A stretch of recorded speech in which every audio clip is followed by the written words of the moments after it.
Basta dyan. May lugaw na ba? Lugaw na ba yung lugaw? Sige, copy. Over.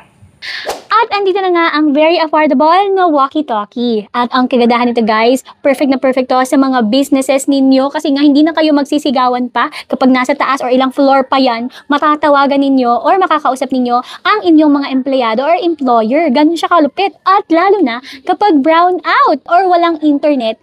So guys, ito perfect na perfect to. Nag-base nga guys sa description, kaya nitong umabot up to 3 kilometers. Pero upon testing namin, yung kami na nag-try sa mga building, sa mga nadadaanan namin, 1 kilometer lang almost siya umabot. Siguro dahil nga natatakpan yung mga signal or yung receivers, kaya ganun lang ang inabot niya. Pero pag open, siguro open yung area niya, aabot siya ng 3 kilometers. Pwede kayong mamili kung anong channel ang gusto ninyo. Hanggang 16. Grabe yan, no? And syempre, yung receiver at yung transmitter or whatever dyan, dapat parehas kayo ng channel. Kung ito ay 16, dapat 16 din to.